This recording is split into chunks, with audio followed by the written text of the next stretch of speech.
Jnana Timirandhasya Jnananjana Shalakaya Chakshurunmilitam Yena Tasmai Shri Gurave Namaha. Indeed, all Vaishnava Acharyas repeatedly stress the path to Krishna. Then Krishna consciousness is attainable by the mercy of devotees. That we're hearing that song this morning, Shuddha Bhakata Charana Renu Bhajana Anukul. The dust of the lotus feet of devotees is conducive to advancement in Krishna consciousness. So,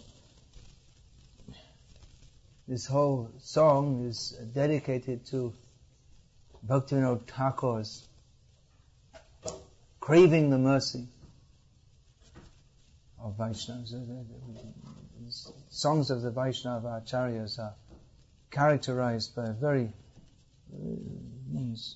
Bhaktivinoda Thakur and Narottam Das especially, we're familiar with the songs of these two great Vaishnava Acharyas. Their songs are characterized by craving for Krishna. Craving is a good term, because we find in the modern Western world there's so many drug addicts who, if they don't get their drugs, then it's they're totally overwhelmed. Their whole thought is totally overwhelmed by I have to get this, and they don't care for anything. Beg, steal, borrow, kill. I have to get. I can't go on. There's actually no thought. There's no logical thought process about whether it's good for me or bad for me. But I must get. So like that, we see the songs of the Vaishnava Acharyas, they're permeated with this genuine mood of craving. Sometimes we see that devotees, they wear these t-shirts with I and a figure of a heart, Vrindavan, I love Vrindavan, or I love Krishna.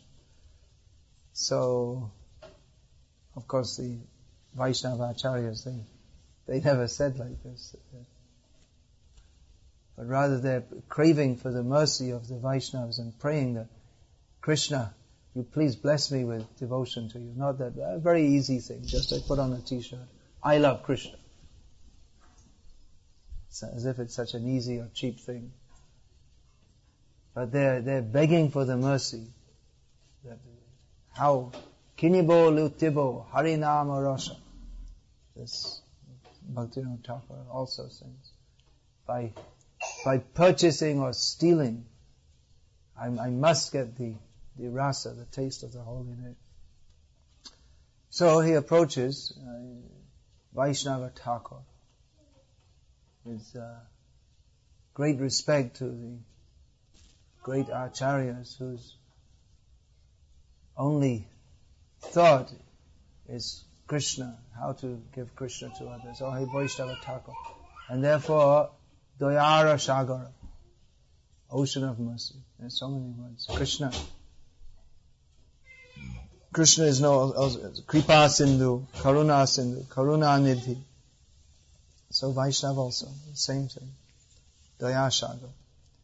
Because Sansara Davana Lidha Loka Tranaya Karanya Ghana Ghana Prapta Se Kalyana Gunana Vas Vande Guru Shicharana Ravindam. Krishna is the ocean of mercy. Krishna is the ocean of mercy. And Vaishnava collects some drops from that ocean of mercy. But even a drop of that mercy, Krishna is the ocean of all auspicious qualities. And among Krishna's qualities, the most important is, among all Krishna's qualities, as Prabhupada notes in his Krishna book, the most important is his mercy bestowed upon his devotees. So the Vaishnavas, they collect that mercy and distribute that. So Vaishnava is considered an ocean of mercy.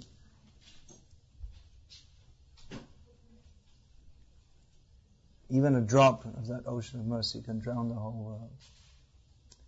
So, Vaishnava Thakur Doyar Shagara Edashe Karuna Kari. So I'm coming, placing myself as your servant and begging for that mercy. That mercy is, the Vaishnava Acharyas, they shower, just like this example, the showering the rain. But the mercy is there, but one also has to be desirous to receive that. One has to pray for the mercy. One has to actually, this craving, Bhakti Thakur, this mood, very keen desire that I must get the mercy of the Vaishnavas, I must get the mercy of Krishna. So, Aidashe Karuna Kari. Diyapada Chaya, give me the dust of your lotus feet. Shodahaya, might purify me. Tomara Charana Dhari, I hold on to your lotus feet. So we sing this, but actually that humility, that humility based on feeling that I'm incapable, I cannot go anywhere by myself. I need to get this mercy. So what is the form of that mercy? As everything in this Vaishnava culture, now we're talking about the feeling, the craving, but it's not something simply sentimental. One prominent feature of Bhaktivinoda Thakur's kirtans that he has composed is that they're very much based on shastric understanding. Bhaktivinoda Thakur, among his many writings in diverse styles, he wrote so much of highly tattvik. That word is tattvik, which means to the point of shastric understanding, explaining. Especially Bhaktivinoda Thakur's writings, they categorize everything very systematically. You'll find that Vaishnava philosophy presented very systematically. So it's not simply feeling. Otherwise, we find even in the jara ras, or the materialistic, actually there's no ras, that is vikrita, that is perverted. But this, even in the mundane sphere, you'll find songs that when you hear them you want to cry. If we're foolish enough to listen to them in the first place. But they make such songs that my love has left me. Now what shall I do? I'm simply left here to weep. It might sound something almost like the Vaishnava song that the Vaishnava sings, just like in this song that he sings. Kandi, what is that? Kandiya, Kandiya, Dhai Tava Pache Pache. In this song he sings that crying and crying, I'm running after you. So we can say that is expressed in mundane poetry also. But the difference between Vaishnava poetry and mundane poetry is that Vaishnava poetry is based on reality, whereas mundane poetry is based on a dream. We saw this what is that, motorhome they call it? RV, yeah, motorhome. RV? RV or motorhome. RV means? Recreational vehicle. Recreational vehicle. Well, that could be a motorbike also, right? So this motorhome, it has written on it, American Dream. So everything in America, everything is just a dream.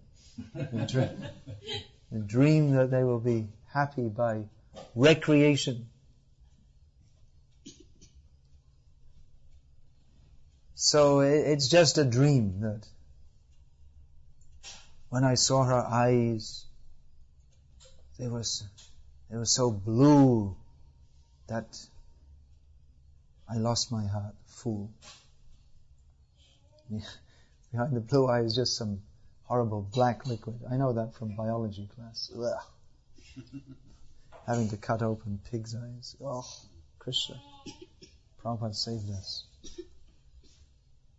So, And behind, that's on the gross level, behind the blue eyes is the black substance. Some people eat eyes also, so sheep's eyes or something like that. But on the, that's on the gross level. On the subtle level, behind those beautiful blue eyes are unlimited material desires that capture the man and send him out to work. Go, bring the money, let me enjoy. I'll show you my blue eyes. And no, of course nowadays they have women's liberation, so women are also free to work like asses in offices, etc. So, I guess it's not so fair to say that nowadays. So, this mundane, in Sanskrit also, they have kavya, it means poetry. It's this mundane poetry. And they're describing all these things. The general subject is mundane love. So there may be so many songs that when you hear it, you want to cry and, oh, it's so sad. The blues, they have the blues. And it's just like this. Oh, oh, oh, oh. You want to be singing the blues. So, I suppose that many of our Vaishnav kirtans, they also, it may seem like that, the blues, but the blue, that's based on some mundane sentiment. Why I couldn't fulfill my sensual desires.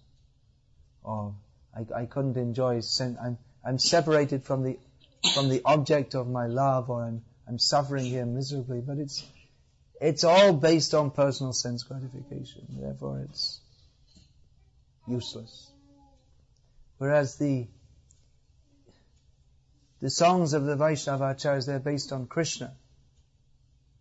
So that is the extraordinary feature, that they both may appear to be the same, but there's a great difference in quality, because the apparent sadness of devotees in their not attaining Krishna, or they're desiring to attain Krishna, that is all transcendental bliss. Bhaje bisha jala hoy, bitare anandamay. Krishna premar adbhuta charit. Stated in Chaitanya Charitamrita. In regard to Chaitanya Mahaprabhu, describing Chaitanya Mahaprabhu's mad leela of apparent suffering, that he's rubbing his face against the wall and it's all blood is coming and going outside and falling down in front of the temple unconscious, and then the devotees are chanting, waking him up, and he's expressing, oh, why did you call me back? I was with Krishna and you called me again. And then jumping in the sea and his whole body becoming bleached white and looking like a ghost, and the limbs of his body becoming separated from his body. It seems terrible. Externally it looks horrible. But he's experiencing the highest bliss of Krishna. Vitare anandamay, internal, bhajye, externally, bisha jala, hard. It seems like the blazing fire of poison, but vitare, inside, anandamay is full of bliss. Krishna premar adbhuta charit. This is the amazing characteristic of love of Krishna. Whereas in the material world, so in spiritual life, the happiness, there are happy songs also. They're not all sad songs. Happy songs also. So,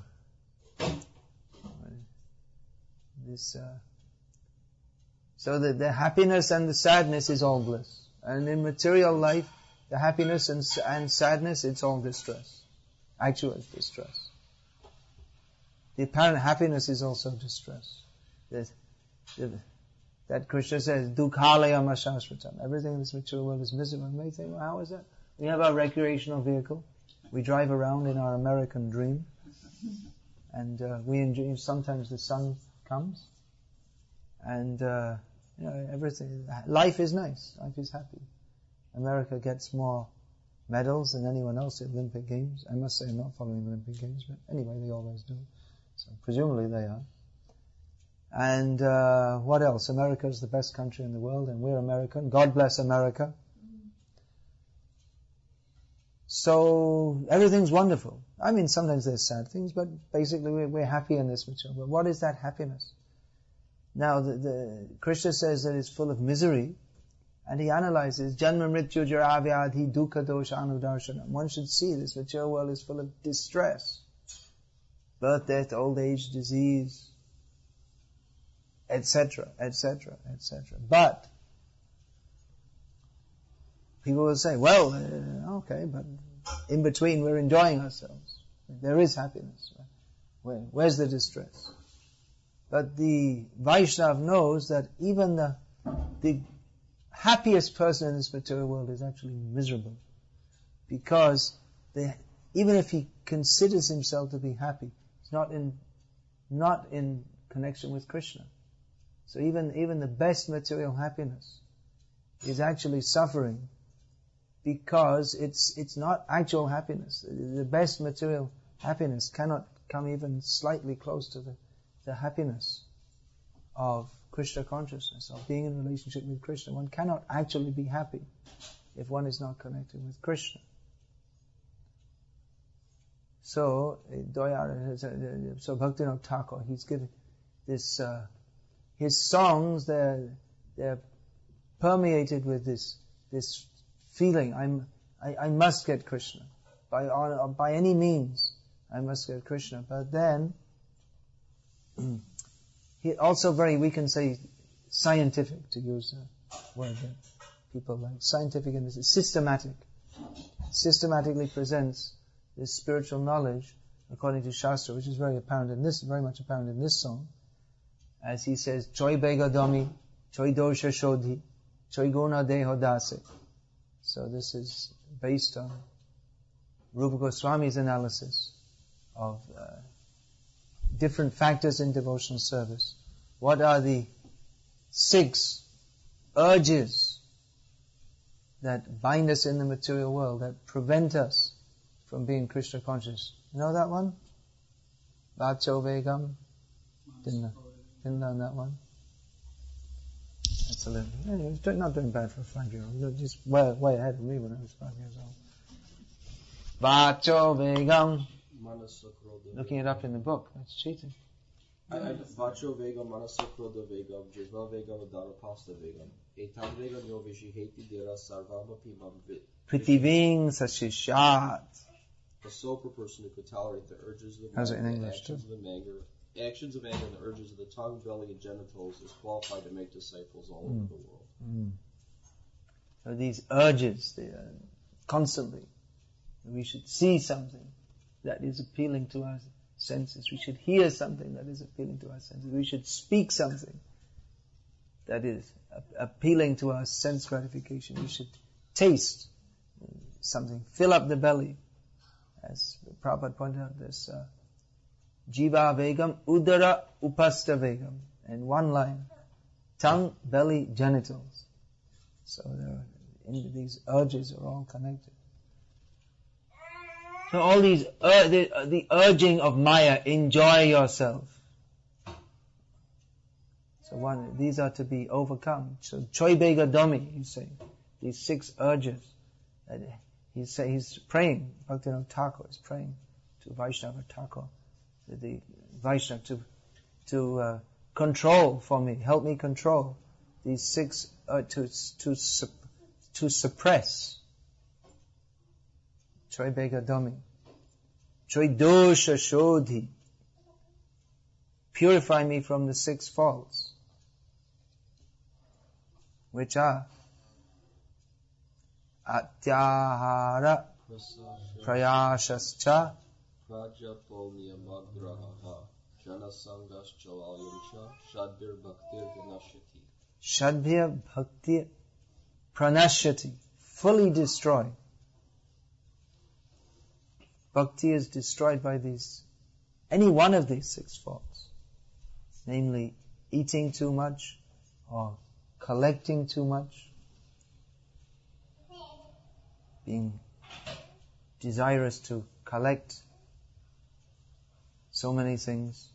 It's all these points are interconnected. Bhoga Ishvarya Prasaktanam Taya Parhita Chetasam Vyavasayatmika Samadho Navidhiyate.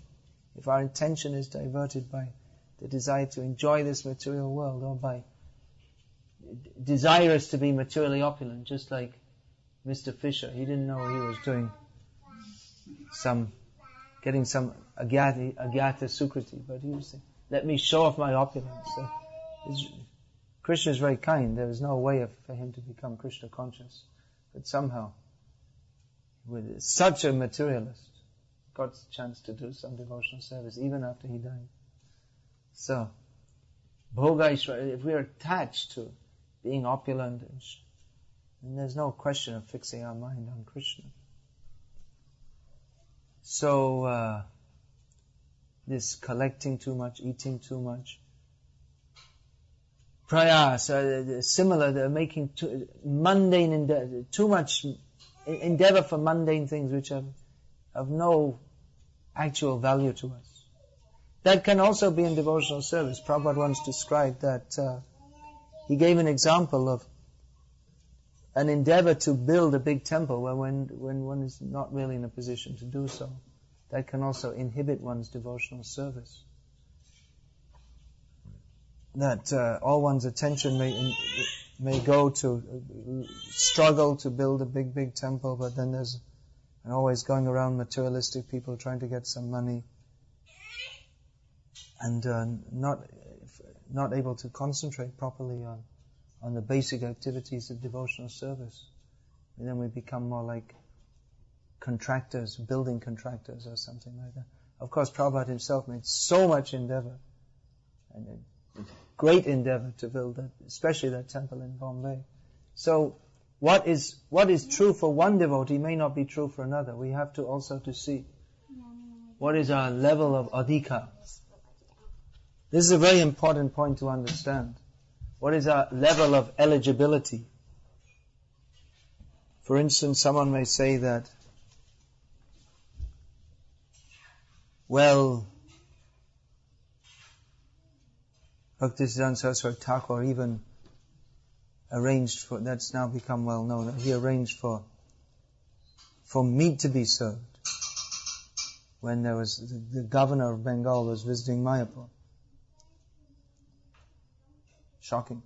In Mayapur, he arranged for meat to be served. Because they would never come again. These people, they were accustomed to eating meat 3 times a day. So, he arranged for, to facilitate what he saw as important for preaching. What he saw means what is. Because it's, the great acharyas, what they do, it's not simply their opinion or their outlook, but they're fully connected with Krishna. So what they do is correct. But then others may say, well, he did that, therefore I can do this. But we have to see what is our level of adhika. That the great acharyas, what they do, that's not necessarily for imitation. I was talking about that. When was that? This morning? About anukaran, anusharan. What we should follow? No, what we should... Anukaran means imitation. Anusharan means following. So that came in the question yesterday. Was it? Maybe it wasn't here. That was somewhere else. Yesterday. About Mahaprabhu. Oh, you're eating fish. Mahaprabhu didn't eat fish. Oh, that's Mahaprabhu. We're not Mahaprabhu. How can we fall? And then falling on the ground in tears and uncontrollable tears. Well, you're not supposed to do that. Well, Mahaprabhu did that. So we should know what to follow and what not to follow. That requires some sincerity and intelligence, also some guidance. So, we have to be very careful in this, that if we say, well, Bhaktivinoda Thakur did this, Bhaktisiddhanta Saraswati Thakur did this, Prabhupada did this, therefore I also have full license to do. I can introduce this, that and the other. We have to see what is our level of adhika, what is our eligibility, what will be the actual result of doing so. We have to see. It can be very dangerous also, because to achieve one purpose, then another bad effect may come, that others may take it, that then therefore anyone can do anything. So basically one has to be guided by Shastra, and that's true. It's not that we say that an Acharya is beyond the injunctions of Shastra. But basically, they're beyond the injunctions of Shastra because the injunctions of Shastra are anyway naturally followed by Acharyas. So to say someone is beyond Shastra and use it as an excuse to act on a platform which is not according to Shastra, then that becomes very dangerous. So, choi dosha shodhi, prayasa, atyahar prayasa, prajalpa. Talking about things that have no relationship with Krishna. Because everything has its relationship with Krishna. But a devotee, he relates everything to Krishna. He sees everything in relation to Krishna. And he sees a tree, Krishna's tree. Or tree, he sees in relation with philosophy as described in Gita, that everything, all living beings are in different species of life according to their karma. So therefore he sees. He doesn't just see this some biological fruit of evolution, or some ornamental plant that we put along the side of the tree. But he sees everything in relationship with Krishna. So, materialist, he may talk so many things, but no relationship with Krishna. A devotee may talk so many things, but always in relationship with Krishna. And how it will be in relationship with Krishna will be, like whatever he says will either be in relationship with Krishna's service, even if he's talking about some apparently material thing, maybe talking about some legal matters, or some health matters, but always if for the purpose of serving Krishna, not that he goes on talking about law. If there's some point to be discussed in relation, some legal matter has come up for the ashram, how to resolve that, but not that he'll go on all day talking about legal matter, only in relationship with Krishna. So this is also part of controlling the tongue. Jiva vega. This desire. The tongue has two functions, to taste and to speak. So either way, these functions can be used for purification or degradation. If we take Krishna Prasad, that is purifying. If we take that which is not offered to Krishna, that is degrading, contaminating. If we speak about Krishna, that is purifying. If we speak that which is not in relationship to Krishna, that is contaminating.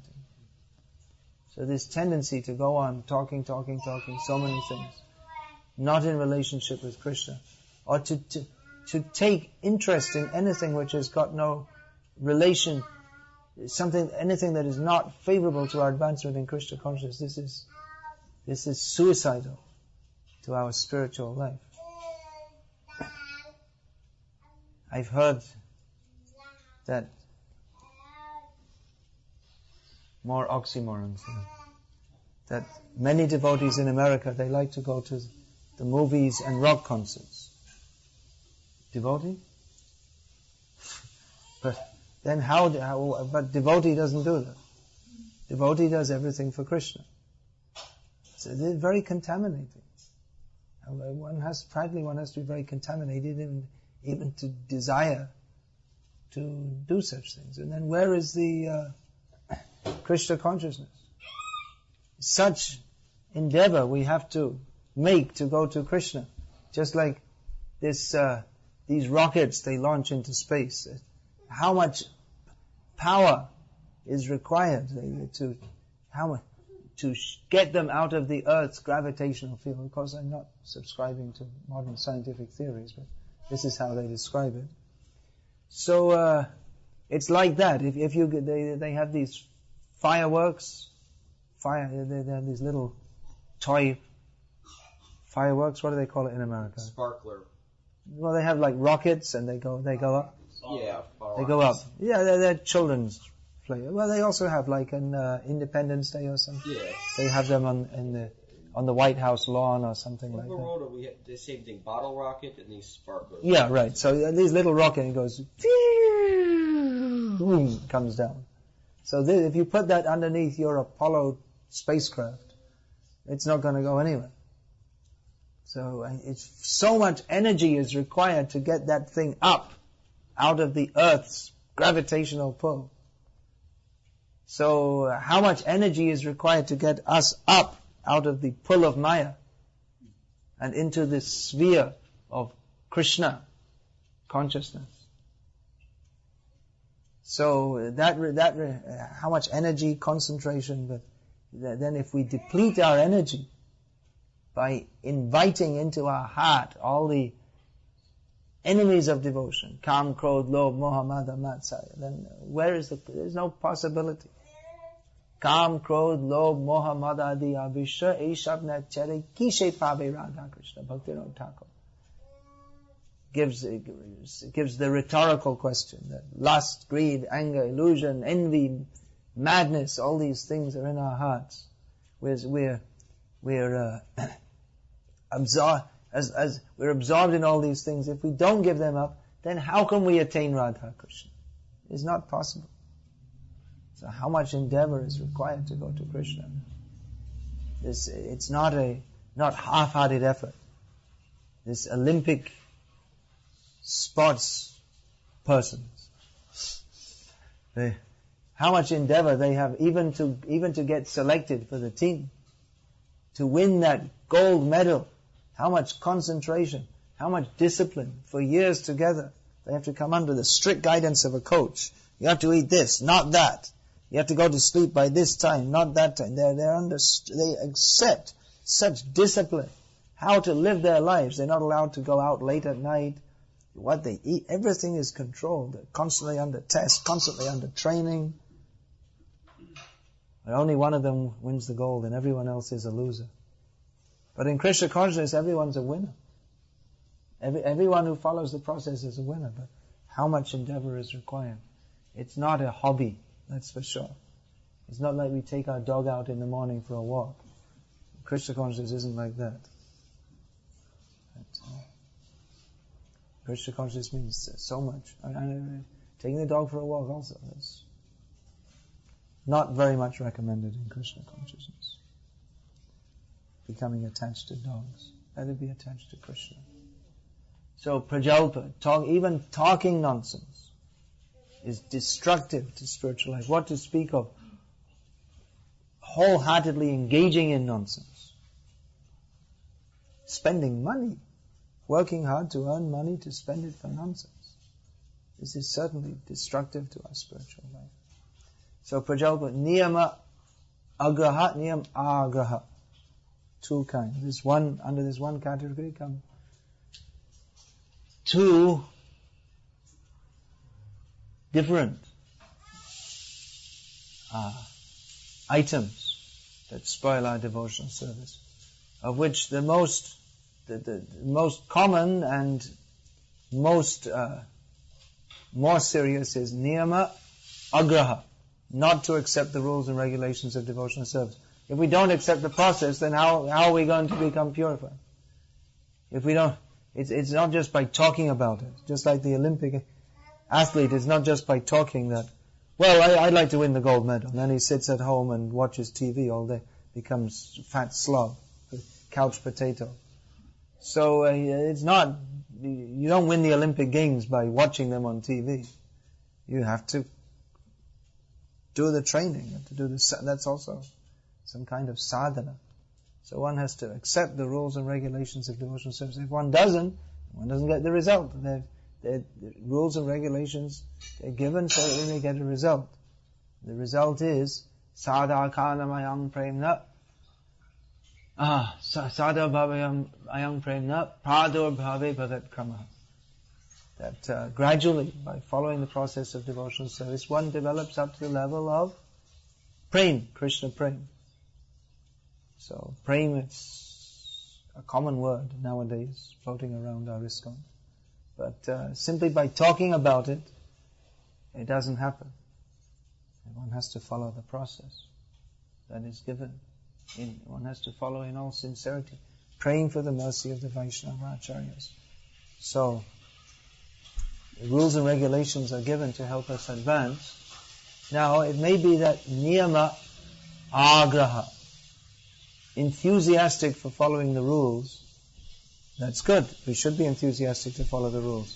But if we follow the rules simply for the sake of following them, that is also an impediment, not just an impediment, but again spoils our devotional service.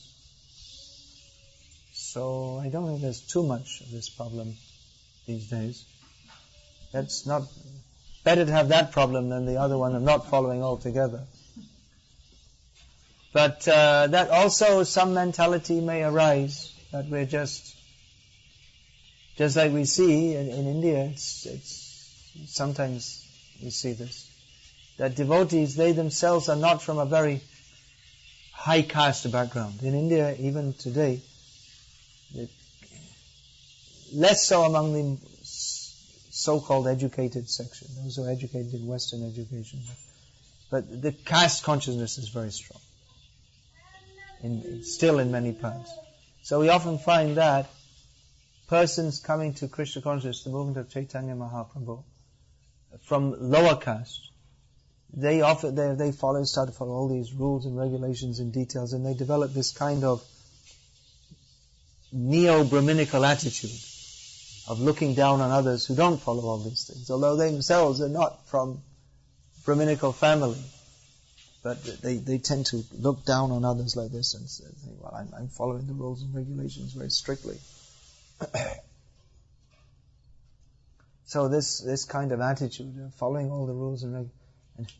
I'll give an example. Once it happened to be during Chaturmasya. I was in a temple in India, and at breakfast they were serving eggplant. So one devotee came and said, "Oh, you're serving eggplant in Chaturmasya. That's against the rules." So I said to him, "Good morning. Didn't see you all morning. Didn't see you in Mangalati, Tulsi Arti, Japa period class. You just turned up for breakfast, and you're criticizing why they're serving eggplant or whatever. More important, you follow these rules. Go to Mangalati, chant your rounds. But that is not fun. Oh, and you're serving eggplant for breakfast." So this is a misplaced sense of, because you're not supposed to serve that during Chaturmasya. Actually, it's not very good at any time. Begun is nirgun. Be in Urdu, that be means it's same as nir. Be sharam. There's no shame, shameless. So begun, no qualities. Anyway, that's Prajalpa. It's got nothing to do with Krishna consciousness. It's talking about the qualities of eggplants. Anyway, I heard it from Jayapataka Maharaj. So. What you're saying, that eggplant is not It has no qualities. No nutrition? No nutritional qualities. It soaks up ghee, so it tastes nice. But Srila Prabhupada like that eggplant Yeah. with the turmeric. Yeah, it tastes very nice. Chaitanya Mahaprabhu also take that. But you shouldn't take too much, because it's actually poisonous. It's in the nightshade family. Better to fry it and with neem and take off this skin. Then it won't be so bad. And only eat one piece. Otherwise you'll get rashes.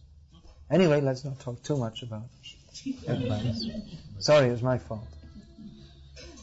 Only me to blame here. So we're talking about eggplants and rules and regulations. So one should not be fanatically attached to rules and regulations without understanding the purpose behind them. Bhaktisiddhanta Saraswati Thakur could arrange meat preparations for Sir John Anderson, the governor of Bengal, because he knew the purpose behind all the rules and regulations. which is smartavya satatang Vishnu vismartavya najatuchit sarva vidhi nishedasya etayor eva kinkaraha. That all the rules and regulations are meant for always remembering Krishna, never forgetting Him. All the rules and regulations are the servant of this regulation. So one who is expert in reviving person's Krishna consciousness, he can, for the sake of fulfilling the actually important rule, he may sometimes apparently flout the lower rule, if required. He may do so. That one has to see by the result. Just like some story was given of Napoleon. When he first became a commander of the French forces, the French were being pushed back by the Austrian forces. They were being overwhelmed. And then Napoleon was called. It was his first chance to take command. And he reorganized the forces and pushed back the Austrians. So the Austrian king asked the general, what happened? You were going forward and now you're coming back. He said, they brought some new general. And we don't know what to do. He's breaking all the rules of warfare. He's not following in all the rules in the book. So we don't know what to do. So he broke all the rules. Instead of it, they were expecting that he must attack on the weakest part, but he attacked on the strongest part of the Austrian formation. They're bewildered. They weren't expecting it. So he broke the rule, but he won the battle. So what should he have done? Some may criticize. He's not following the rule book of battle, but he won the fight. So, what was better, to follow the rule or win the battle? So that's an example to show that. So, Prajapati, Niyamagraha, Jana Sangha, associating with worldly-minded people who are not interested in Krishna consciousness, can be very difficult for our Grihastha devotees. Not to do so. One has to be very careful in not to become enamored by this association. One should associate with devotees. And associate with devotees means associate with devotees in devotional activities. It doesn't mean associate, we'll all go to the movies together. That's not satsanga. That's jana sangha, or materialistic association. Jana sangha is chalolyam cha. Lolyam is good if it's for Krishna. Tasmat lolyam api mulyam ekalam. The only price we can pay to get Krishna consciousness is strong desire to get it. But lolyam for material achievements, that will have the strong desire for material achievements, that will have exactly the opposite result. It will destroy our devotional service. So what do we have? Choi bega domi, choi dosha shoti, choi guna dehodase. Give to me. I'm your servant. So please bestow upon me these qualities, which are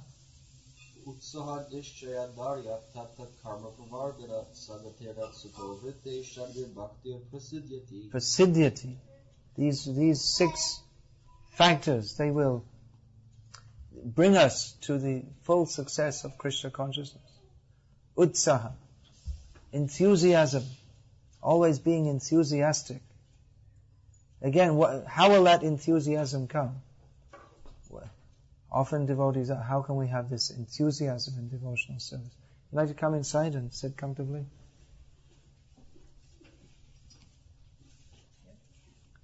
Well, there's plenty of space. So. Okay. I was just thinking you're a little squashed up there. Oh, no, I'm okay. I'm all right. Okay.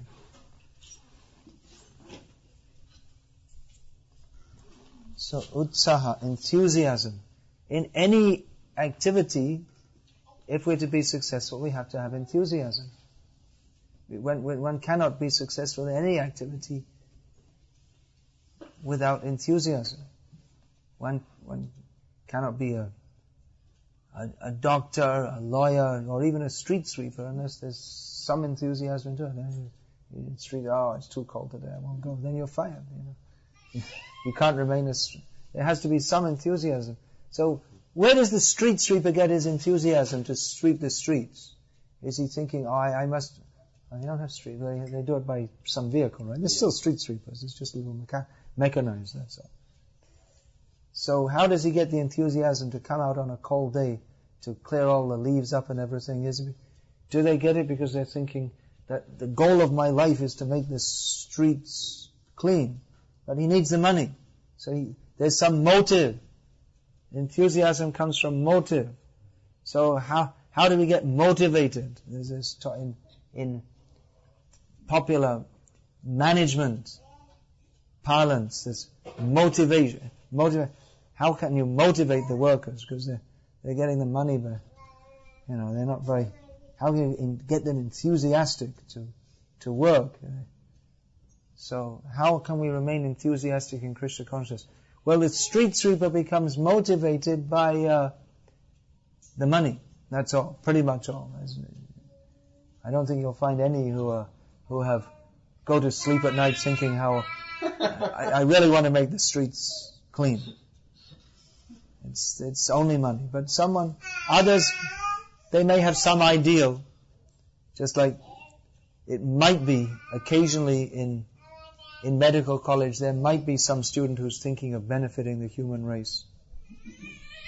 They have some higher motive. Well, most of them are thinking of how to benefit themselves by relieving the human race of every last dime they had in their pocket. Heart transplant and money transplant. Every doctor is expert in transplants. Transplanting the money from your account to my account. So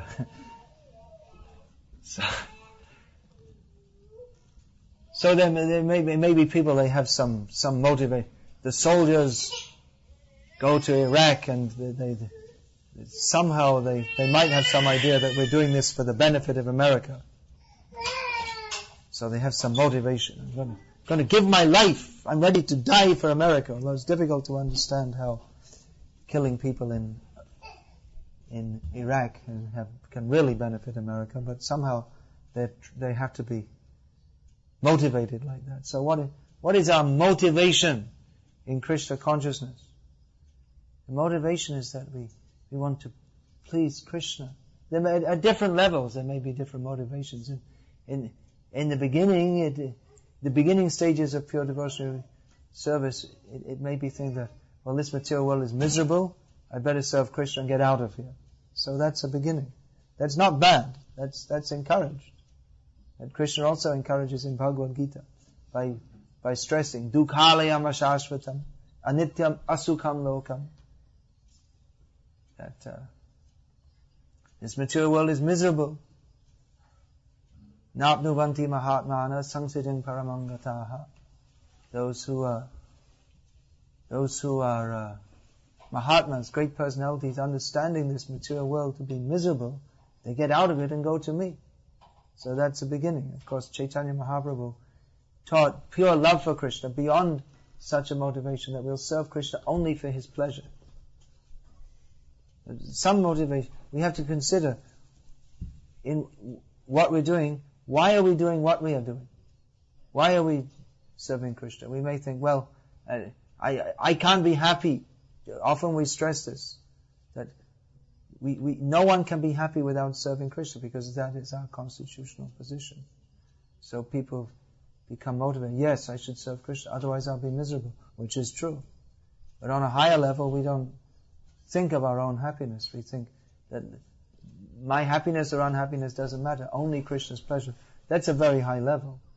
It's not very easy to, it's not attainable simply by talking about it. But there has to be some motivation by which we remain enthusiastic. So in so many ways we can be motivated. One time, devotee told me, this is a long time ago, he was saying that they were going out daily on the streets for book distribution, distributing Srila Prabhupada's glorious books. And one day, it had been a series of very cold days, and they woke up early in the morning, and it was it had been very cold for days on end, and been very difficult on the streets, and This day it was even more cold. And they thought, well, today we should have a day off. There's no one can blame us. We'll take a day off. So they went through their morning program, and then they're just finishing, and then they heard. They looked outside, there was this pneumatic drill. So they saw men were out on the streets, drilling up the street, in the cold. They're going out for getting money for their sense gratification. We can go out for serving Krishna. They went out. So that motivation, that the gratefulness, that Prabhupada gave us this knowledge, and he sacrificed everything, health, wealth, family, even the happiness of living in Vrindavan. He sacrificed to come and save us. So we should try to do that gratefulness. We should try to do something within our capacity to try to repay that debt. That's a very strong motivation. That develops our that both gives us motivation to go on with our service, and by remembering that who are we doing this for, and what we're doing this to please Srila Prabhupada and all the acharyas, then by performing our services, consciously remembering this, then that makes our bond, our link, very strong. That consciously performing service, doing service, remembering that I'm doing this to please Srila Prabhupada, to please his representatives, to please the acharyas. So it becomes very personal. It's not, sometimes devotees talk about doing devotional service mechanically, but it's not, how can it be mechanical? Because it's all done for a person. It's not like working in some big company. You're working in some office on the 159th floor, and you're doing something. You don't know who it's for. You don't even know who the head of you don't even know who your boss is. It's so impersonal. You don't know who the boss of the company is. You're just working, and it's some work, and you get the money, and it's so impersonal. It's not really done to please anyone. It's just a job. That's all. But in devotional service, it's done for Krishna, and even Krishna may appear to we may not feel that I'm very close to Krishna, but we're doing for our spiritual master, so he'll be pleased.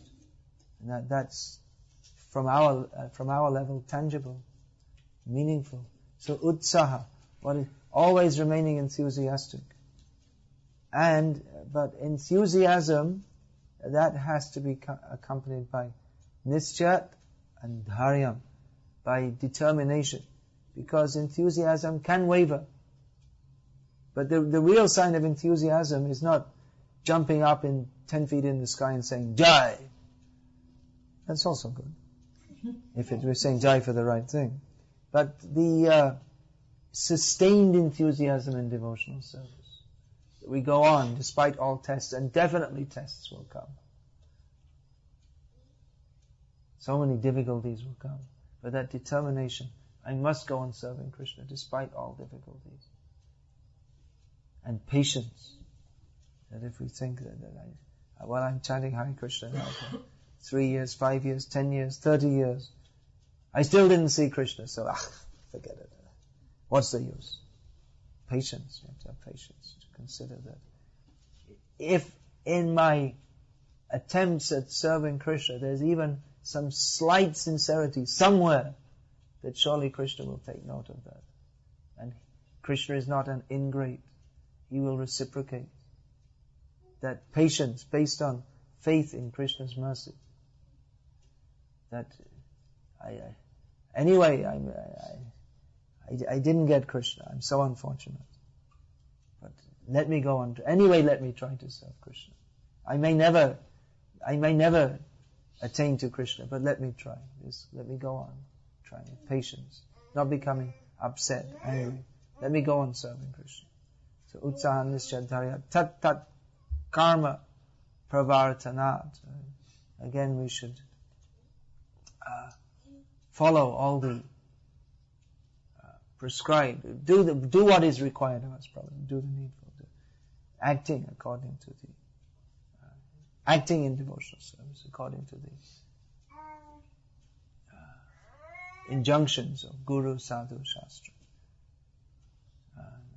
Sangha Tyaga means similar to that Jana Sangha. Okay. Asat Sangha Tyaga, E Vaishnava Acha. Sri Sangi Eka Sadhu, Krishna Bhakta. The first symptom when Chaitanya Mahaprabhu was asked, how can we recognize a Vaishnava? So he gave the first symptom is that he gives up bad association. This is first symptom of a Vaishnava. And what is that bad association? Stri Sangi, one who is attached to women for the sake of sense gratification. So, Shastra that is except in the sections describing Stri Dharma or the duties of women, that is all addressed to men actually. It's addressed to, so it doesn't say Stri Sangi. For women it may be Purush Sangi. It doesn't say like that. It's Stri Sangi. It's addressed to men. We should not associate with materialistic women for sense gratification. So, but that also applies to women. They should not associate with men for the purpose of sense gratification. So, Stri Sangi one means Stri Sangi means a materialist. Attached to women means attached to all the to sensual enjoyment. Stri Sangi is the epitome of materialism. So Stri Sangi Eka Sadhu, who is not asat, who is not saintly. And Krishna Bhakta, one who is not a devotee of Krishna. So this association should be avoided. And Sato Vrite, following in the footsteps of previous acharyas, or it can mean living one's life in a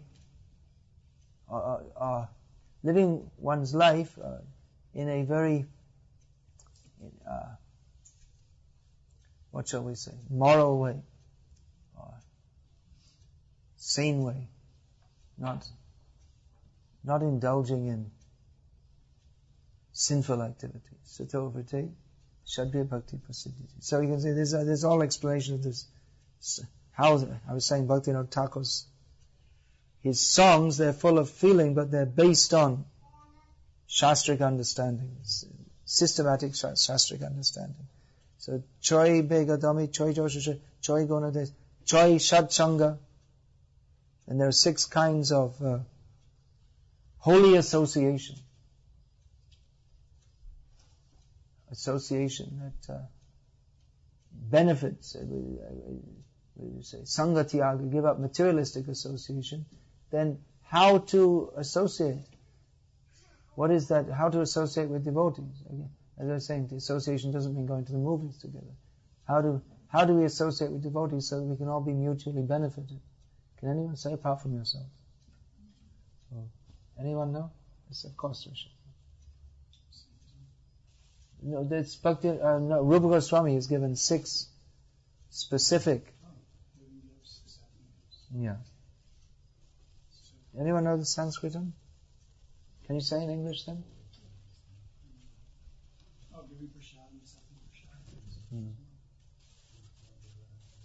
Bhumte, we all know this. Do you want the Sanskrit? I'm waiting to see if anyone. We didn't get the English first. Let's get the English. You got 4 of them. Very important.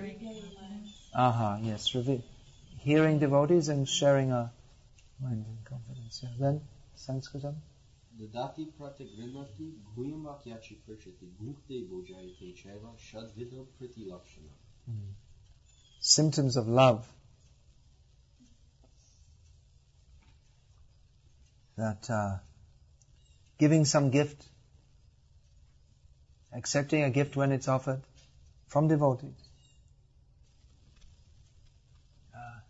discussing with devotees, which means give and take, that becomes two. Discussing confidentially about devotional service, how we can advance more in devotional service. Nowadays it's quite popular, counseling and all this kind of thing. Trying to sort out our screwed up minds. But it'll never be sorted out.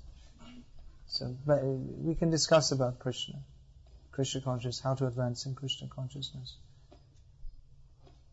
Study Shastra, discuss different points of Shastra. This will sort out our mad mind by hearing about Krishna. By Bhaja Hure Mana Srinandanandana Abhaya Charanarabinda. By fixing our mad mind on the fearless lotus feet of Krishna, the mad mind will be pacified. And this is the prescription. So, dadati prati grihnati guhyamarkati princhiti bhumte bhojayate chaiva. Offering prasad to devotees and accepting some invitation. Sometimes we call.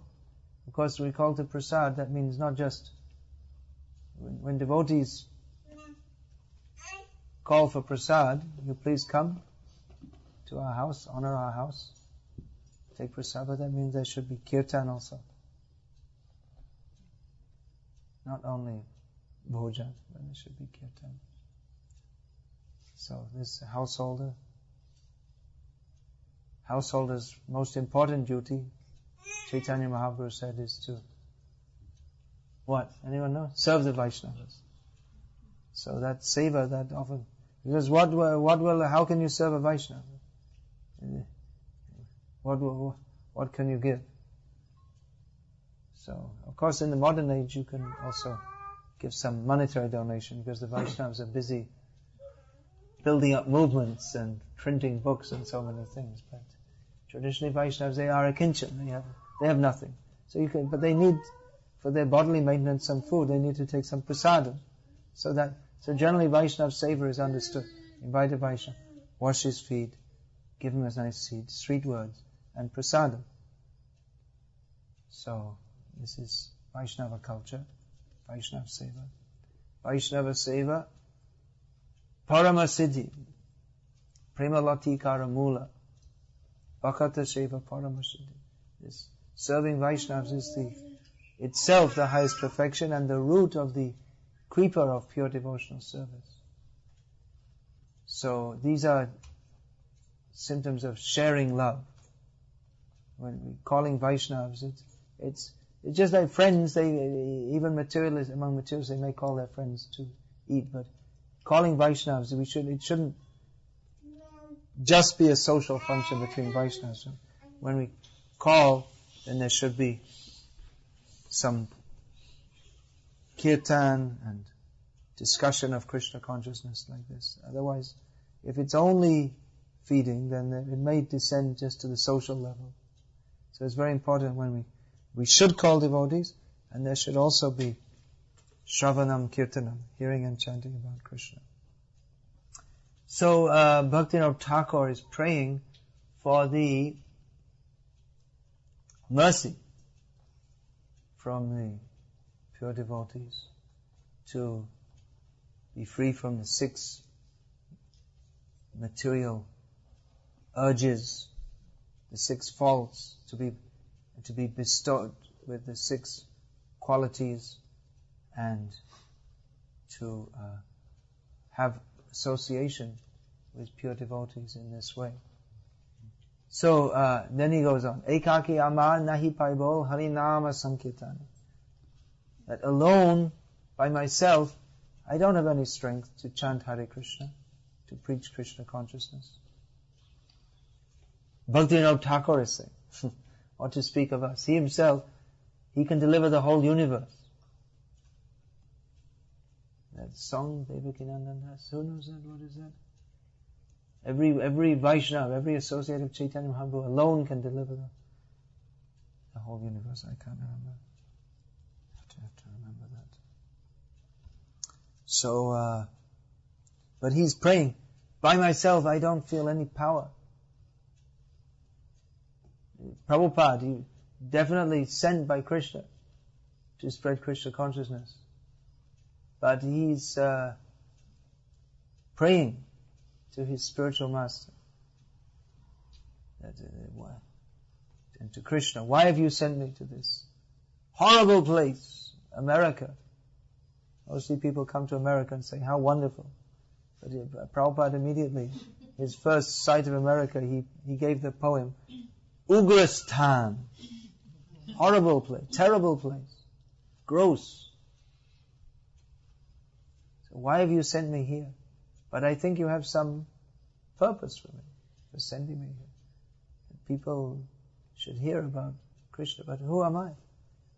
Ved nai, bhakti nai, naam akub baro, bhakti vedanta naam ebe sharta karo. He's praying to Krishna and to his spiritual master. I have no bhakti, I have no knowledge, but I have a very big name, Bhakti Vedanta. So now you fulfill the purport of this name by giving me the chance to preach bhakti through Vedanta. His whole song was about preaching bhakti through Vedanta, through the knowledge of Vedanta. Srimad Bhagavatam, Shri Siddhanta Saraswati, Shachi Sutta Priya Ati. That Bhaktistan Saraswati Thakur, he is very dear to Chaitanya Mahaprabhu. Tar ichha balavan paschachete tan hoijate gaurangana. By his desire, in the Western world, the name of Chaitanya Mahaprabhu will spread. So he was considering, it is his desire, it is his wish, it is his mission. Tava kripa ashambhav shambhav hoy. By your mercy, that which is impossible. He made that song, Markine Bhagavad Dharma. Another oxymoron, apparently. Krishna consciousness in America. It's a ridiculous title. People might consider. How is it possible? Krishna consciousness you can hardly say in India. What to speak of in America? Everything was going to hell.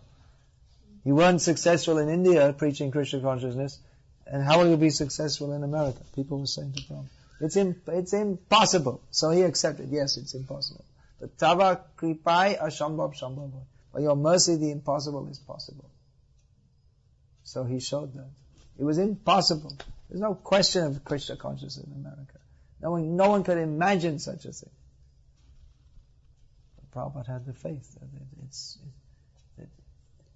that covering of the Maya is so strong here that it's strong enough in India, and then what to speak about here? But how is it possible to pierce that very thick covering? Vidyate hridaya grantish. By the preaching Bhagavatam, that will pierce the knot in the heart. So he was confident that if they will simply hear again and again, then they can become Krishna conscious. That's what's stated in the Bhagavatam. He had faith in that. So, but Prabhupada never considered that by myself, now I'm coming to America and I will spread Krishna consciousness. He never considered that. Only by the mercy. He was sent by Krishna, empowered by Krishna. He never thought, I am so wonderful, I am so great. He never advertised like that.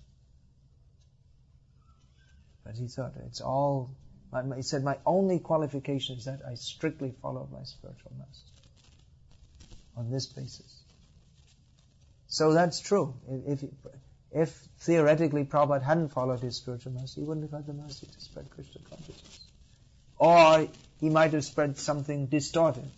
Just like there are many Upper Sampradayas in Bengal who have spread very widely, and they chant Hare Krishna, but they're bogus, because they don't properly follow the previous acharyas. And it may appear to persons who are not understanding what actually is Krishna consciousness. It may appear that, they're spreading Krishna consciousness so wonderful, but it's misconception. So it's not actually Krishna consciousness. That's why Siddhanta Baliya Chitte Nakaraha Alash Eha Hoite Krishna Lage Surya Ramana. One should not be lazy in understanding what is Siddhanta, what is proper understanding of Krishna consciousness. Because by understanding this, the mind becomes attached to Krishna. And by not understanding this, we can very easily be misled. It may be that if we don't know what is Krishna consciousness clearly, according to Guru, Sadhu and Shastra, then we may be very easily misled into thinking that something that may appear to us who don't know, we may think that something is Krishna consciousness which isn't. So it's essential that we understand what is Siddhanta. That's why Bhaktivinoda Thakur, giving these songs, which are full of this craving for Krishna, but this systematic, based on Shastric understanding, and giving us Shastric understanding. So the mercy of the Acharyas. Again, what is the mercy of the Acharyas? It's not some magic wand waving, or pat you on the head and then you get some electric shock.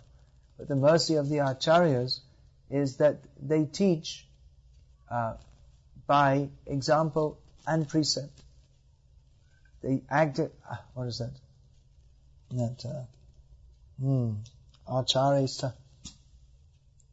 Acharya stapyatyapi. What's the first line? Anyone know that? I think. Hare Krishna. I left my brain.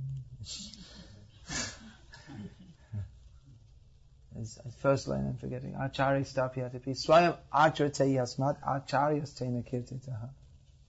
That the Acharya means who speaks according to Shastra, acts according to Shastra, and establishes the principles of Shastra. That's the meaning of Acharya. All based on Shastra. So I was saying Bhaktisiddhanta Saraswati Thakur, he apparently violated the principles of Shastra. He apparently violated some rule to establish the principle. But what is given in Shastra, not only what is in Shastra, book learning, but understanding of the principle. Siddhanta, what is the Siddhanta? What is the actual principle? If we don't understand the actual principle, then we may find a different principle in Shastra. We may think that Shastra is meant for sense enjoyment, as do the Karma Mimamsakas. Shastra says that you should perform this sacrifice and you should go to the heavenly planets and enjoy. It's stated in Shastra. You should follow Shastra. It says you should do. It's Shastra? They're correct, it's Shastra, but that is not the purpose of Shastra. Shankaracharya, he's strictly he's quoting Shastra, and sannyasis follow Shastra. And the aim is to attain mukti. Soham, I become he. I am you and you are me and we are all together. It's a paraphrasing of the Shankaracharya's Mayavad. All is one. But this is Apasiddhanta, Kusiddhanta. It's not the actual understanding. So what actually is the Siddhanta? Even we find Vaishnavas, but so many rejected. Nitai Gaur Radhe Sham rejected. Wrong. Nityananda, they have the hypothesis. Nityananda is Radharani. Wrong. This is not according to Siddhanta. Rejected. The whole thing rejected. They're chanting, they're following Hari Bhakti Vilas, this, that. Rejected. Wrong understanding. Offensive understanding. Gaur Nagari. There. So many things. They're chanting Hare Krishna, they're making nice temples. So many things they're doing nice. But they're disturbing Chaitanya Mahaprabhu. Thinking that he is the enjoyer of the women of Nadia. Rejected. All wrong. You got it. Just at one point. Everything else may seem very nice. At one point, you've made some seminal blunder, and the whole thing is rejected. A miss is as good as a mile. You're making all your calculations how to send the space rocket to the moon. Of course we don't believe they went to the moon, but it's just giving an example. But if you make a little mistake in your calculation, then it won't go to the moon. It'll miss. It has to be absolutely precise, on target. A miss is as good as a mile. And that means you have the target, you're doing shooting practice. So if you hit the target, you hit it. If you miss it by 1 millimeter, you miss it. If you miss it by 1 mile, it'll be pretty difficult. You have to shoot backwards like this. But you also miss it. So whether you miss by 1 millimeter or you miss by a meter, 10 meters, it's a miss. No points. Of course, in actual devotional service, there's no missing. Because neha bikrama nashasti pattivayana vidita swabhavapyasya dhammasya trayate mahatomaya. Any sincere endeavor in devotional service is never forgotten by Krishna. It's always to our benefit.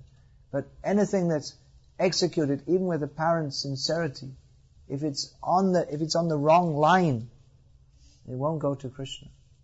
And actually, those who are actually sincere, they won't be attracted to that which is not in the proper line. That which is not in the proper line, everyone gets what they want. So if persons who are attracted to apasiddhanta or apasampradaya, means they're actually not serious to serve Krishna. For them, moghasha mogha karmano mogha jnana vichetasa rakshasim asurim chaiva prakritim mohinim shritaha. Those who are bewildered by demoniac and atheistic views, then all their endeavors are simply lost. Because it's all, for all their endeavor, it's all in the wrong direction, in the wrong way. So it's so important to understand what is Krishna consciousness. Otherwise, we may be endeavoring, but it doesn't go to Krishna. Bhakti siddhanta viruddha arasibhas or rasabhas. Shunile prabhur chitte nahoyolash. So bhakti siddhanta viruddha. If we have some understanding that is not properly in the line of bhakti siddhanta, the teaching, the Krishna consciousness as given by Rupa Goswami, that's what it means for us. Rupa Goswami, of course, he compiled his teachings after Chaitanya Mahaprabhu, mostly after Chaitanya Mahaprabhu. While Mahaprabhu was there and afterwards also. So we are called, Gauriya Vaishnavas are supposed to be, another name is Rupa Anuga. We don't say Chaitanya Anuga. Because Rupa Goswami, he compiled, of course the other Goswamis also, they compiled the path of devotional service as we should follow it. Rupa Anuga Viruddha Siddhanta Dvanta Haine. Who is Bhakti Siddhanta? He has re-established Bhakti Siddhanta, destroying the misconceptions propagated by those who are not properly in the line of Rupa Goswami. So how important it is to understand Krishna consciousness as it is, and how unpopular Bhaktisiddhanta Saraswati Thakur became for speaking against that which is not properly in the line of bhakti by persons who thought that this is bhakti, but it was not bhakti. It's not pleasing to Chaitanya Mahaprabhu because it's Bhakti Siddhanta Viruddha. It's against the proper teachings. Then what to speak of rasa abhas, attempting to jump into a higher level without proper understanding and then mixing up all the rasas. So this may appear to be bhakti, but it is not pleasing to Chaitanya Mahaprabhu. So how important it is to understand what is bhakti. And Prabhupada gave so many books and it spoke continuously to imbibe in us, to inculcate in us proper understanding of Krishna consciousness.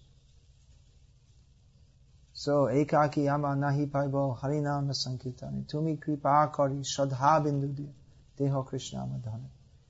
So Bhaktivinoda Thakur is praying that by myself I have no strength to even chant or to speak of propagating Krishna consciousness. So So you'll be merciful to me, praying to the Vaishnava. Tumi kripa, give me faith. What is that faith? What kind of faith will the Vaishnava give? Anyway we may have faith. Again, Bhaktivinoda Thakur very systematically is analyzed. Two kinds of faith. Lokik Shraddha, or ordinary faith, just sentimental faith. And Shastriya Shraddha, faith based on teachings of Shastra, understanding of Shastra. So Vaishnava gives faith in Krishna based on understanding of Shastra. Not simply, we should all love each other. Sometimes we hear this, they say, we should all just love each other. But what is the basis of that love? Or we should all be united. Well, what is the basis? We hear all United Nations, they also talk about unity. But there's no basis, there's no solid basis. Therefore there's no unity. So simply talking about unity won't bring unity. What is the basis? Basis means there should be one center. So what is that center? If we say we should all be united, you do what you like, I do what I like, and we'll all be united. And how is that possible? We all have to do what Krishna likes. Then there is unity. Or love. We say, we just love everyone. Very vague. Love. Well, what is this? Love means some vague feeling of love. That is not love. Love means to act in a manner that is pleasing to Krishna. We can know what is pleasing to Krishna, again, from Guru, Sadhu and Shastra. Otherwise, simply that we just love, or we talk of prem. But what's the basis? What's the meaning? Otherwise it becomes very cheap just to use these words. Love, compassion. We have to see what are the definitions of these words according to Shastra and act according to that. Not that love is simply some mechanical, dry, that love we may think that by defining love then it becomes divest of its quality. It becomes just an academic subject or a museum showpiece. But no, actual love has its symptoms. So if love, what we talk of love, doesn't have the symptoms as described in Shastra, then it's not love. And the symptom is, the symptom of love for Krishna is the desire to serve Him without any personal desire. So all these things should be understood. This is to be understood from Vaishnava. The Vaishnava gives, we say Vaishnava gives Krishna praying, but how? There's a process. Ado, Shraddha, Tato, Sadhu, Sangha, Tato, then Bhajana Kriya, Anartha, Nivriti, and all. So there's a process. It's not just praying. Okay, alright. It's not like, you put your money in a machine and press the button and a cup of coffee comes out. So giving Krishna prema is not like giving a cup of coffee. It's not even like giving a cup of coffee with spiked with some psychotropic drugs. It's also not like that. Giving Krishna prema means that there's no desire for sense gratification left. So that has to be seen. Talk of prema is cheap, but we have to see. Are we giving up desire for sense gratification? Otherwise there's no question of prema. There's just the artificial imitation. Talk is cheap. So then, Tumi kripa kari shraddha bindu deho Krishna namadam. Krishna Nam, we can actually chant Krishna Nam if there is faith. And that faith means Shastriya Shraddha, based on Shastra. That Krishna Nam can actually be chanted by one who is free from material desires, or at least sincerely endeavoring to become free from material desires. So,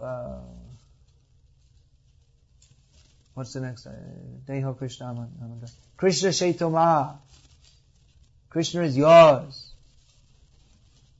Vaishnava is more than Krishna, because he has Krishna. Sadhu nam hridayam mahyam sadhu nam hridayam toham ananyate na jananti naham tebho manadapi. Krishna says, devotees are in my heart and I am in their heart. I am their heart, they are my heart. Because they know nothing but me, and I know nothing but them. So a devotee has Krishna and can give Krishna. Krishna dide par. Tomara shokati aj. Amito kangal. I don't have Krishna. Therefore I am poverty stricken. Bill Gates, the richest man in the world, he's poverty stricken. He doesn't realize it. So many rich people in America, millionaires, all poverty stricken because they don't have Krishna consciousness. Amito kangal. Krishna, Krishna boli. Dhaitava pache pajanti. Running after you shouting, Krishna, Krishna. Give me Krishna. So this craving for Krishna, Bhakti Thakur has expressed. Any comments or queries about this? I have something a little related now. When I was thinking of these two types of devotees, and I wanted if you could explain it because we were reading about it. When the gopis met Krishna at Kurukshetra, and he told them, well, you should simply be happy with this jnana, this knowledge that I'm present everywhere. And they, of course, weren't happy with it. And they said, we're not, this isn't acceptable to us. But then you have the example of the wives of the Brahmas, where I remember when we were in Baroda, we were giving class on that, how they came to Krishna, same situation, but in their case, Krishna sent them back, and they did go back, whereas the gopis, they didn't. So what is the difference in their bhakti that one group of them was forced to go back, but the others weren't forced? When we're talking about gradations of devotees in spiritual perfection, we have to be very careful in our understanding. It's accepted. Ramya kachetu pasana vrajavadu vargena ya kalpita. It's clearly accepted that the gopis, Chaitanya Mahaprabhu accepts the path of the gopis as the topmost method of worship of Krishna. When we say that path is topmost, we shouldn't think that there's any material defect or lacking in other devotees. So, when we're discussing these things, we have to be very careful. If we think that the Yagyapatis are less than the gopis, well, in one sense that's true, but there's no material difference in them. They both have pure love for Krishna without any personal desire. But the intensity of the gopis' love is more. Both are perfect. Prabhupada would sometimes say that it's not that Krishna loves the gopis more and the cows less. He'd sometimes say like that. So in one sense, yes, he does. But then, because the gopis, their love for Krishna is the topmost. But then there's no Vrindavan there's no Gopi Lila without cows. And it's not that they're just like in a drama. There's the what do they call that? The actors who just extras. Yeah, it's not that the gopis are just extras in Krishna Lila. Krishna intensely loves every one of his cows, and they intensely love him. But that intensity, unatajvala rasa, the topmost shining rasa, jayo jvala rasa, sarva rasa, saparakiya bhavya, jaha brajate pracha. That is so glorious because it's so intense. Now that doesn't mean that the love of any other devotees is just to be rejected. But it highlights how great is that of the gopis. So when we're discussing that, what is suitable for one devotee and what is perfect for one devotee is not for another.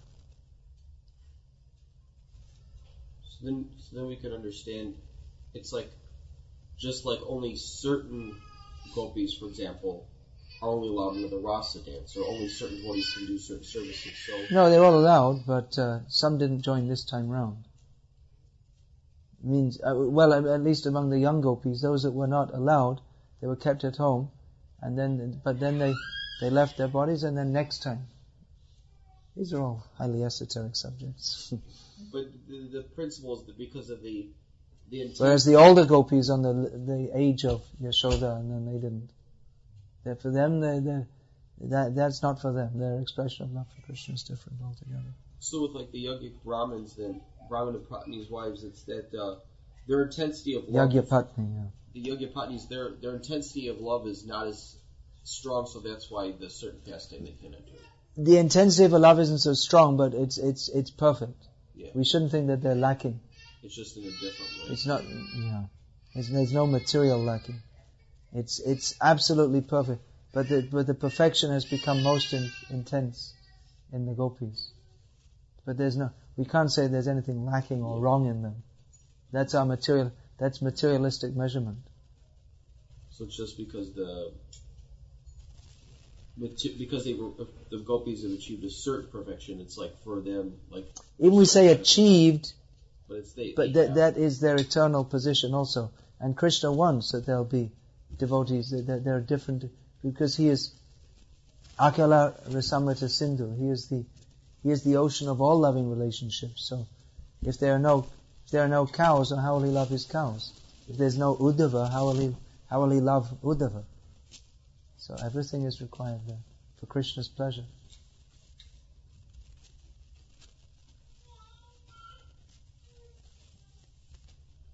The love of the cowherd boys is perfect. Krita punya rashihi. How much pious activities must have they performed? Shukadeva Goswami wonders, to play with Krishna like that. Mother Yashoda's position is perfect. Yes. Should it be also on our understanding in regard to devotees that present different attraction for different rasas with Krishna? Yesterday we were saying that those who try to go to Vaikuntha, that worship Krishna in Aishwarya rasa, Aishwarya Bhav, that's what you said. That they are not considered pure Bhakti. Well, I was stating that Krishnadas Kaviraj Goswami called that Vitta, Bhakti, crippled. It's crippled by the understanding of Aishwarya. So here there are different perspectives. The Vaikuntha Vasis are far above us. But from the perspective of Vrindavan, that is not very desirable. But that non-desirability of Vaikuntha, that again is from the platform of absolute perfection, because their intensity of love for Krishna is such they don't want to go down to that level. But we can't. From our materially contaminated platform, if we start slanging the Vaikuntha Vasis, that's very dangerous for us. They're worshipable. They're worshipable. So we should be very careful not to bring our mundane consideration into spiritual subject matter. Achintya kalo ye bhava natang starkena yojyat prakritebe parangyach tad achintyasya lakshana. The very nature of spiritual existence is that it's not understandable by material brain power. That is its very nature. It's of a different quality altogether. So therefore it is preposterous to bring our material empiric method into try to understand that which is spiritual. It's preposterous from the very big proposition that we shall measure Krishna. This Bhaktisiddhanta Saraswati Thakur gave another definition of the word Maya. Ma piyate iti Maya. The attempt to measure everything. We shall measure what is the speed of light, and what is the mass of the atom, and what is the mass of the universe, and how far is it from Detroit to Chicago. We want to measure everything. We want to measure God. This attempt is Maya. To think that we can measure Krishna. Ma piyate iti Maya. The attempt to measure Krishna is illusion, illusory. or the cause of our being in illusion. So, we'll sing another bhajan of Bhakti Thakur. We never got a mridanga, it seems. Is my bag there? Please pass it. The songbook. Do we have this? Kobe Hobe Bolo Shaidia Nama? You were singing that yesterday. I was saying it should be, as Bhakti Thakur says, it should be sung in Ek Tal.